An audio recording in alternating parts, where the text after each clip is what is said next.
some new shit. New shit! This poem is called We All Deserve Emotional Support Persons. To take on airplanes and to wakes. To unload the day in on a healthy way. To turn away when it's the third time to masturbate that day. To strike the top like a stallion when the world devolves into a nothing story. To hold the debt of our sins, sans the judgment. To hold our lonely. To hold our memories, to hold us up like the deep cut songs from your favorite album for the days that the laundromat is closed. And tomorrow is your life-changing interview you have to get with, but your lucky drawers have a weird smell. We all need help being better people. And sometimes a hamster or a labradoodle won't cut the ketchup that is bleeding down your arm because it is the anniversary you always remember but never mention out loud. But today it's loud in your head and the gray grip of the world is at your throat. And today you can't face the war of confusion that is people. And today you want to love but love isn't on the menu. An emotional support person for the days our souls are fodder for the machine. And we know it and we feel it, but the water bill is late in a world full of water. For the days your allies need a cavalry, but it can't be you. Not today. Today you only have enough skin to trade daggers for no one else but your own knife party. For the mornings, after nearly no sleep, and a hard heart is living and thumping in your eyes, but you still stumble and shamble into the maw of the sun like a parakeet, hoping to one day become a phoenix, for a person to face the dread. For the days that you would rather be dead, and not because you're depressed, but because it feels like there's literally nothing else to do. We all deserve someone, a saint for never quit, a small miracle with a kind face, and a text message that's always open 24/7, a heartache band-aid we can all bring on the plane when there is somewhere better to go. Thank you. I gaze upon the body of Aphrodite, curves hitting in all the right places. My appetite grows for a lust of thy peach. A force drags me closer, the aroma of ecstasy spews from her pores and makes me tremble to my feet. The goddess of lust, notice I haven't fallen to my knees to worship her every being. The sensorial aroma spews from her pores in my fleshly body. A scent she wasn't familiar with, a scent so powerful it made her weak to her knees. A scent that only attracts hungry bears, otters, and cubs. Channeling my inner Aries going to war for our dominance. Trapping those around me in my toxic fumes radiating from my complexion. There is no setting, no place for cardinal sin, erotic intimacy, or rapture. Passionate intimacy and sensory is no more than a rush in a bottle. Take a sniff, take a breath. It's nothing more than a whole relaxer. Look into my eyes, see my grin, see the halo resting on my horns. Awaken your inner sensation of your animalistic instincts.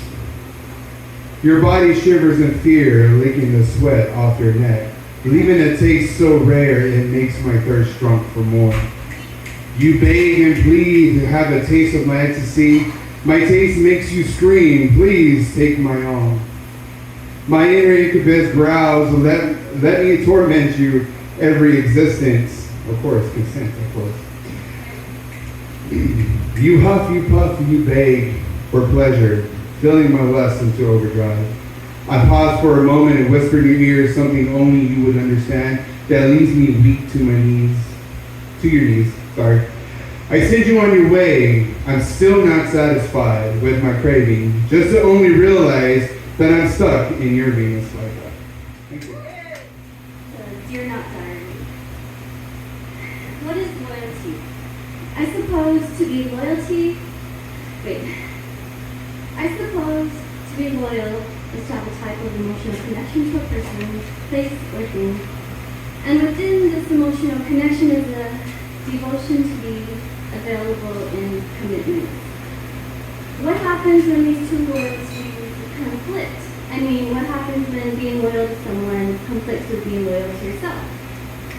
If the self-loyalty means being disloyal to that someone or something else, does that mean that self becomes selfish, or is it keeping boundaries?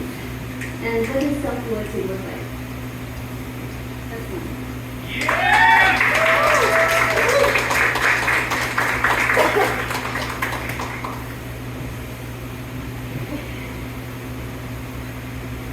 I hate God. Well, I didn't say that. He said that. He said, I fucking hate God. But what does that even mean? And what if there is no God? I mean, what if there never was a God, and where does that hate honestly go? Himself? And if so, then he fucking hates himself. And what does he do with that hate? Maybe he'll say, don't be stupid, or you don't ever do anything right, or maybe he'll say, you can't be distant, or God damn it, you shouldn't have been born. Well then, with this I say, I don't care where you put your fucking dick. You can finish it right off here. Hello, beautiful people. How are we feeling tonight? Alright, I got some new soggy kind of drunk shit. It's going to be dedicated to my best friend. It's called A Letter to the Sunlight. Best friend shit. Dear Bodacious Beauty, no. Dear Bad, no. Yes. Dear Jack, we've been in each other's orbit for almost 3 years, and I haven't had the courage to tell you this until now. This isn't a romantic declaration between two loving hearts. It's a sermon on a pulpit about found family built on a foundation of circumstances and resting bitch face. Last Saturday, we joked about moon tattoos, how we both identify with the celestial bodies who do not produce their own light. See, the funny thing is you think that's you, that your light's restricted to refracting the brilliance of those around you, as if the luster of your shine is a gold disco ball in some college boy's dorm room. I wish you could see yourself in that. And you could see the girl with fire in her veins, whose brilliance blazes so bright it sucks the oxygen out of the sky. You are not the moon, my love. You are the goddamn sun, a benevolent ruler of your universes. Light so bright you push the darkness out into unknown spaces.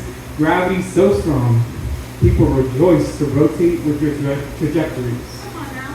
My angel of the get-through, as Andrea Gibson said. The patron saint of solace. There is safety in your presence. Your love is like curling up in a bulletproof blanket. The last 3 years have been some of the hardest of my life.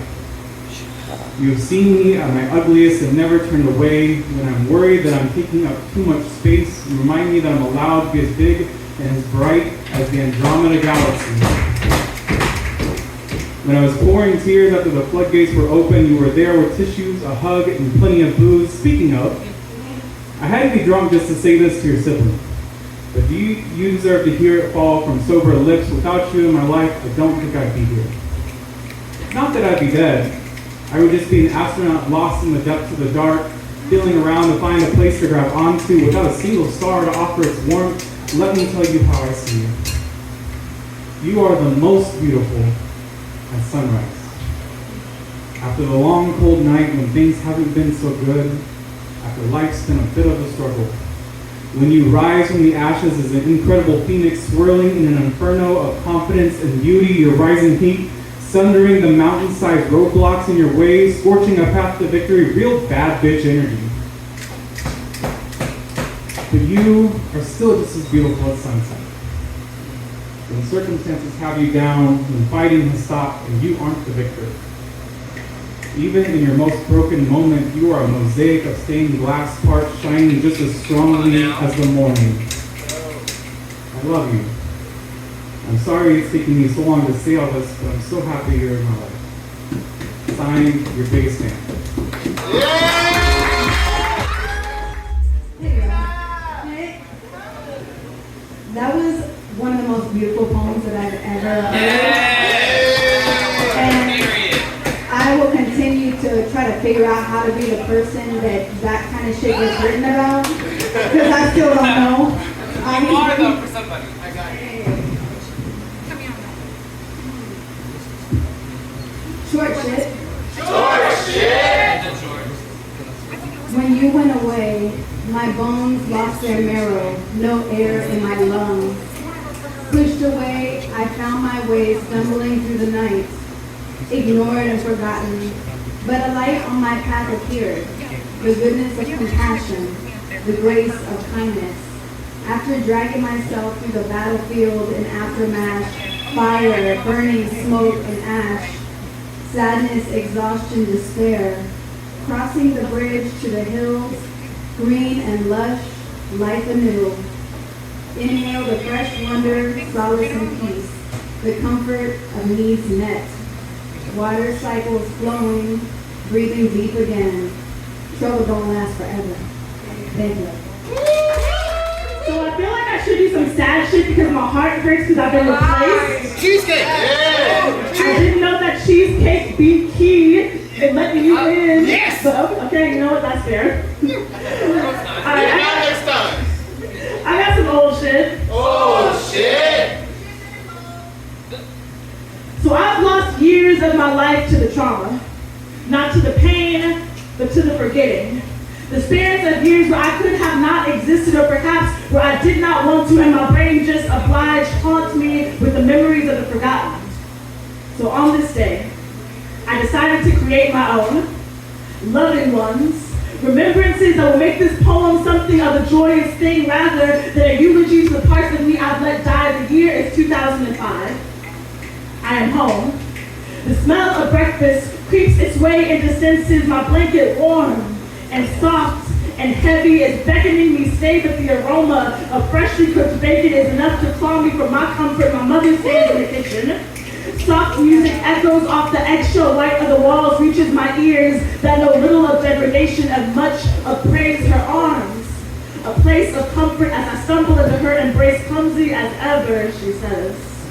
A smile curls at the corner of her countenance, and I am home. The month is September. My birthday draws ever nearer and the excitement builds like heavy winds during hurricane season in Houston. We are at the mall, picking out outfits for the occasion. For an occasion it is. For this and every year we celebrate the day of my birth year. Revel in life here.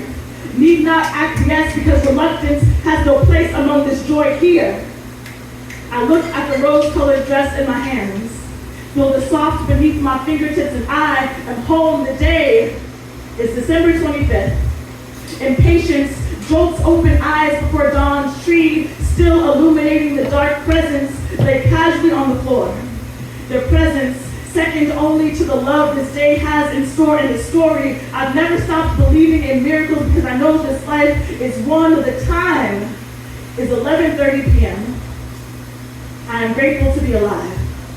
Tucked comfortably into covers, one foot stuck outside to regulate the temperature, eyelashes flutter. As I struggle to stay awake and read one more chapter of my book, I devoured the words as if they are the Last Supper and my pillow was the cross. But soon enough, consciousness ceases to be something worth saving.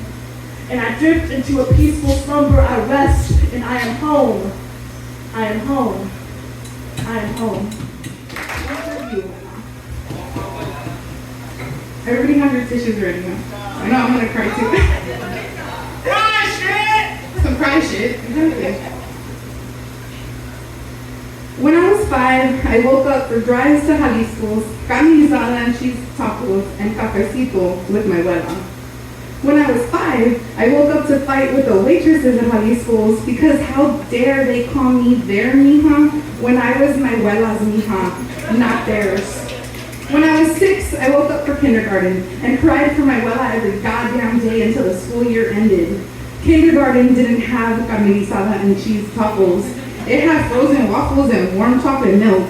The lunch ladies didn't even have cafecito for me, and there was no one to watch La Rosa de Guadalupe or Maury with, and too many of the kids kept pissing their pants, and no one knew their ABCs or how to read like me, and everyone spoke English. But my abuela, she spoke to me in her raspy Spanish. Mi rata fea, mi niña chula. I cried for her all through elementary, through middle school, and in high school, when all I wanted to do was die. I woke up for her and her raspy voice. No te preocupes, mi rata, yo estoy aquí contigo. I chose to wake up every day in college so I could make her proud of the rata fea she raised. These days, I choose to wake up every day so when the bills get too high and her pierna hurts her too much to stand and the pain of losing her children becomes too much to bear, I am right there. No te preocupes, mi reina, yo estoy aquí contigo. And we eat our carne asada and cheese tacos, and we drink our cafecito and chismear, and we laugh. And I pray to Diosito for a little more time with her. I actually said I was never reading this poem again, but I'm going to read it anyway. She is the seventh level of hell. Dante's Inferno, Lucifer in drag. If the devil had a daughter, he would have named her, wait, I guess it wasn't that bad. She was more like black on black crime statistics fueled by racists to defend racism. She was racism. But not your in-the-face Nazi flag carrying hate. More like, I can't be racist. I have a black friend racism. Wait, that's still a bit much. Oh, wait, I got it. She was like Taco Bell. Standing next to your abuela's carne asada with rice and beans and homemade tortillas. Basically, she was a Nacho Bel Grande. She was like Bravo laundry detergent. In a room full of Tide, I used her because she was on sale, but now I'm itching. She gave me an itch. She was like, wait, have you ever gone into the kitchen to make a sandwich but noticed that all you have are those bread butt ends? Yes, basically, she was bread butt ends. She was like a sweet potato pie hot pocket. Microwave on high, but still frozen in the center, sitting next to my grandmother's homemade deliciousness that had been passed down like ancient secrets. She was like a misspelled tattoo. Or showing up for jury duty on the wrong day. She was a bunch of wrong days. She was like finding out that your favorite rapper had a ghostwriter. We were never authentic. We were a lie in the midst of lies. She lied and told me that she loved me. I lied and promised her a future. We were a mistake like gas station sushi or McDonald's chicken sandwich or anything on Long John Silver's menu. And whenever someone would ask what happened between her and I would just say, when you get to the seventh level of hell, there's a Taco Bell there, where the cashier hates her job, the drive-through speaker is broken, where the floors are sticky, and the entire building smells like old meat, and they have the worst Nacho Bel Grande that you've ever had in your life, and when you ask to speak to the manager, the cashier will look you dead in your face and say, I am the fucking manager.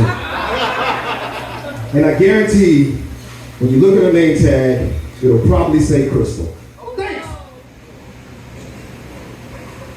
In this beautiful town of mine, with the brain half the size of mine, but 10 more heart compared to mine. Where do babies come from? How do you spell cat? Is a cat actually a baby cheetah? How fast can a baby cheetah run? Why do black girls and boys run so fast? What they running from? Who chasing them? Why they always get caught? How fast is a bullet? How come when I can't find you, you tell me I should be still? And why didn't you shoot that black man when he was just standing still? Was it because he couldn't find you? Did the cops not know your name? Did they not know he was still his mama's baby?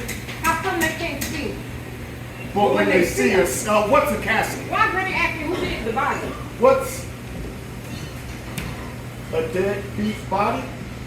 Are you a deadbeat daddy? What did daddy beat to become dead? Are those poems about daddy?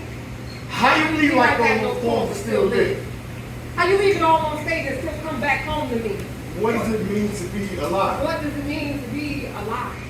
Why do you call me a lifeline? What is CPR? Would it bring daddy back to life? How is daddy dead to you, but he's still alive? Am I pallbearer? How long is this funeral? Am I eulogy? Are your poetry books his obituary? When will I die? Why you want the best for me? Why you ain't what's best for me? When will I?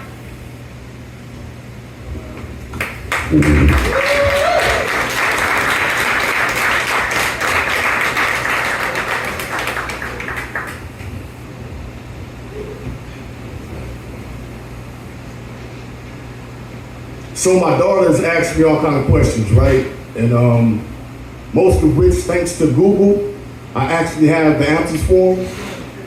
But it's the personal questions that I pride myself on answering. They say, Daddy, do you love us? I say, yes, baby girls. They say, Daddy, how much do you love us? I say, more than anything in the world. They say, Daddy, would you do anything for us?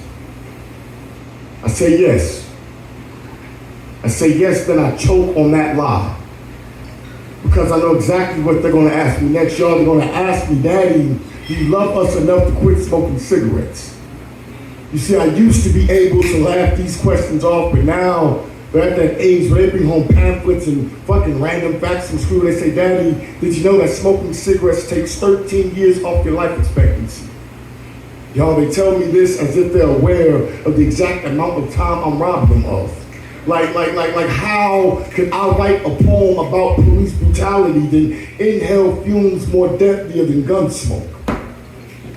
Every time I cough, I can see their beautiful brown eyes searching my body for the cancer. Like, is this the cough that finally brings Daddy coffee? But no, there will be no coffee. Instead, cremate me. But pour me inside of an ashtray instead of an urn, because y'all, I smoke like I haven't lost a child before. Like it can't happen again. Like God and the Grim Reaper ain't creative. The way I caressed them with my first hand, choked them with my second, call it death by creator. Like my grandfather didn't die of lung cancer. Like my father doesn't have lung cancer. Chain smoke is what binds us to the burning bush we call a family tree. They say where there's smoke, there's fire. But what's passion or addiction without a little flame? They've even threatened to stop kissing and hugging me until I release the habit. And I know they wish they could beat the nicotine out my system, punch my lungs into submission, make me choose a long life of fatherhood over rigor mortis. They say, Daddy, Daddy, Daddy, Daddy, Daddy, why won't you just quit? But y'all, I promise, giving up smoking is the easiest thing in the world. I quit smoking at least 1,000 times.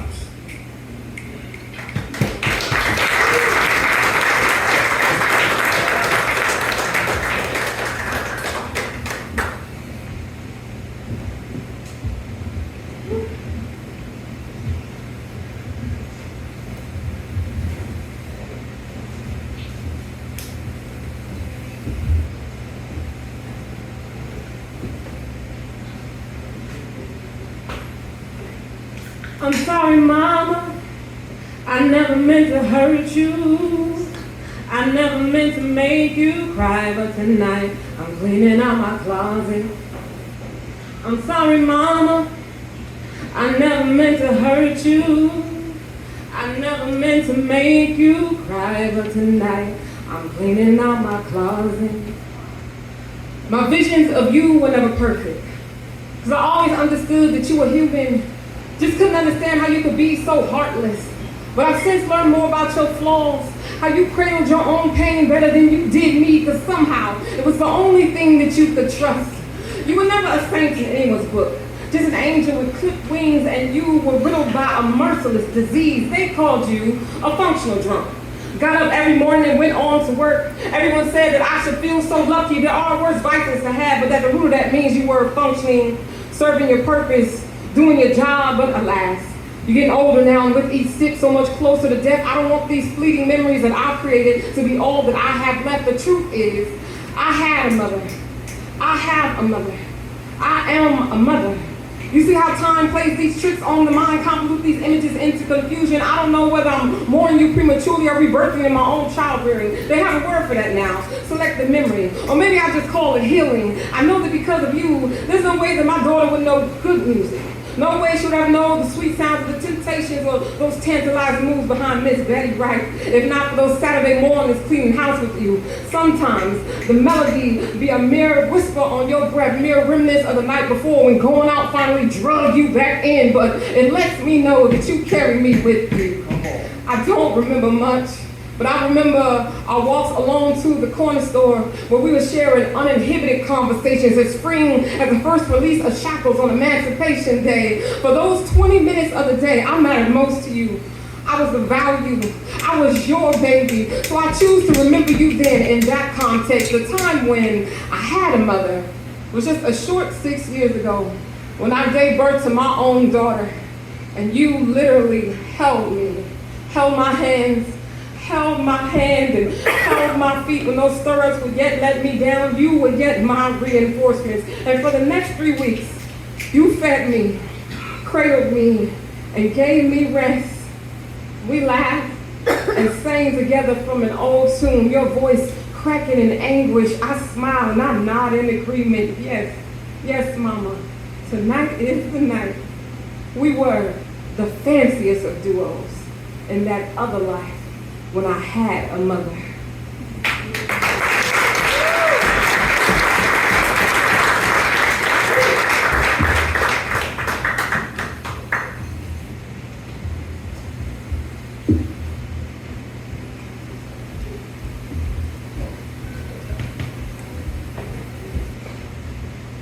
She called me a collection of intricate metaphors, right? Like words scribbled on the sheet of loose leaf and tossed into the abyss of afterthought. She called me daisies.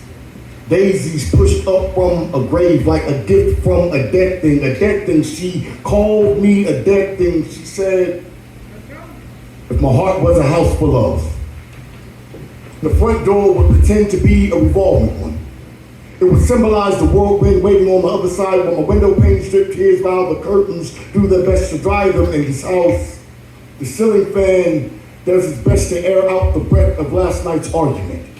It carries that smell of lies, decay, and sulfur. When speaking in my living room, it would act that you talk up and heard so much yelling that his ears won't stop ringing. My hallways equip themselves with umbrellas and raincoats.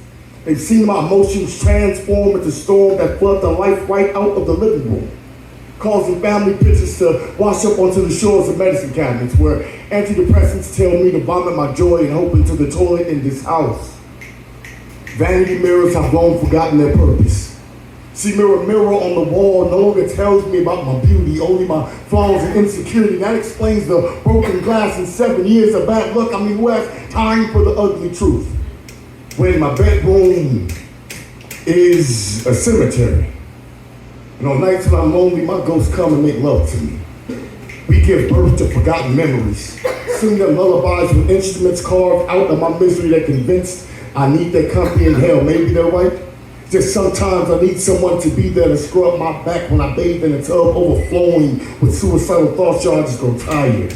I go tired of cleaning my shame off the patio deck and countertops. My attic is filled with issues I refuse to discuss, but it's overshadowed by the pounding in the basement where I stored all of my ex-lovers' disappointments. I go down there every time I think I want to fall in love again.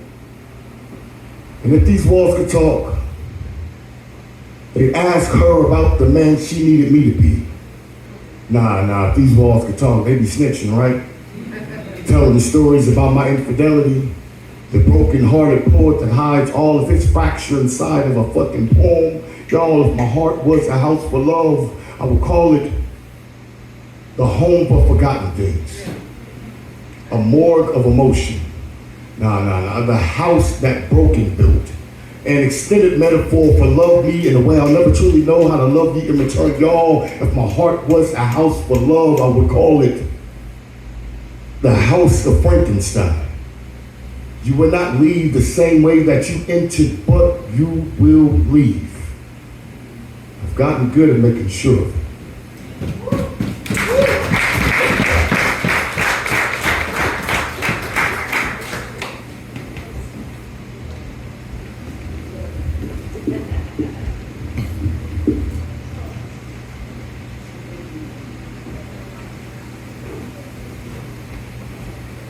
How beautiful is a body after it's been scarred? An open face wound needing space to breathe. The wound nothing but a memory. I survived. Everything that only came to hurt me took the lease of myself and named it alive. How sacred is a love song to myself? How can I serenade my songness? Sing the background and the lead. Here comes the best part, the one where I am a good partner to me. I set the stage, the lights dim low, see self-care as an act of revolutionary healing. No is the most romantic language I know, and I can turn on by setting boundaries. I do not hesitate to name my desires, grant myself my every wish one by one. How do I pick myself back up after the fall? Look the other way when I'm catcalled by the edge. The cliff does not scare me. This is me with a real good love enveloping me. See it, watch how it embraces me. Cause all these insecurities twice over. I just think twice about affirming me. I ain't gotta wait for anyone else to rearrange their priorities before I can actually see that I am worthy. Ain't gotta convince myself my heart ain't fragile or weak. It's real heavy. Got a story to tell. How about these stretch marks save me? I named each one a star amongst a stellar constellation. My body is an unconquered galaxy, and I am the sum of an exponential love of dispelled grief, my pain, rooted in joy. How many times have I almost died? The man who tried to steal my childhood tried to claim me. Drank so much I blacked out through my 20s. Generational trauma tried to shame me. The men who would feast on my body like a 5 o'clock buffet line. The childbirth, the blood loss, the love loss, the eulogy, the surgeries. Every day is a party, a celebration, and I am my favorite song. Head back out to the dance floor. This is the remix, the mirror. She's my best friend. She gives a ceremonial hand clap and I aid a monumental dance to cheer me on. How glorious is the reclamation. My heart, equal parts made of clumsy mistakes, got 2 smiles and a stained glass basin jar full of regret. These stained teeth, these hips spreading like wildfire, hair with split ends and stomach rolls. It's all me. Every day I wasn't supposed to be here, but I am. I revel in Satan's failed attempts. I owe so much to this body. How it all but betrayed me. I all but despise it, yet it continues to do the thankless job of continuing to love me.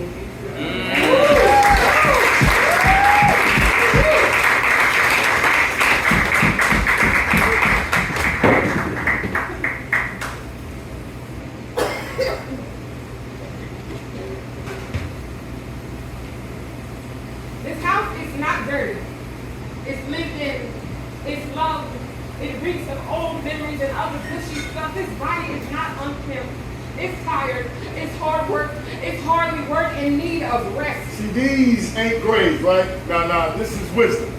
This is sick and tired. This is tired and sick of the bullshit. This is, we ain't fucking all night. Hell, we got work in the morning. This is hold me by my bones so I don't fall apart. This is cuddling. This thing, we gonna do the dishes in the morning. We ain't doing shit in the morning. Fuck it, let me soak. We gonna buy the new dishes in the morning. Cause we getting paid tomorrow. Direct energy I said we getting paid tomorrow. We live in chat. To check. Mate. Now we broke again. Fuck, what that cookie gonna be for? Shit, a fair case. I ain't scared of you. They say it's free to be there. And ain't nobody gonna ask me what I'm cooking for dinner. Sounds like a good life. Well, kinda. Well, Fuck it. life it is. We gonna have these bills, babies, and backpacks. And $50 don't stretch like it used to. Hell, it got old too. Shit, I drove to the gym yesterday. I rolled on by the gym yesterday. I don't need that type of negativity in my life. Too much stressing and not enough But blessing. what the universe got me is manifestations. Pushing past the prayer with the faith until these chakras align. But you know what they say? Make time for your wellness. I make time for your illness, so I've been filling myself with joy. Loving me, breaking my depression into confetti and blowing it into the weapons forming against me. Ain't no prospering on this here soil. I pray hard as fuck. See me and my God, we be talking, gossiping, plotting, laughing at the devil each time him and his wicked way tries to come against me and my faith. And I'm not always victorious. But I will always show up to the fight. I don't play about my peace. Life won't cry for my fist. I could die tomorrow, but I'm alive today. So I'm gonna live like this life belongs to me. Far from perfect, but I'm not making any excuses for the beautiful being I'm becoming. My mind sometimes betrays me. My heart done dealt with more hurt than I thought it could handle. My body fights to get out of bed in the morning, but I'm still here. I'm not afraid of breaking. My spirit has done it before. I just put that motherfucker back together like the last time.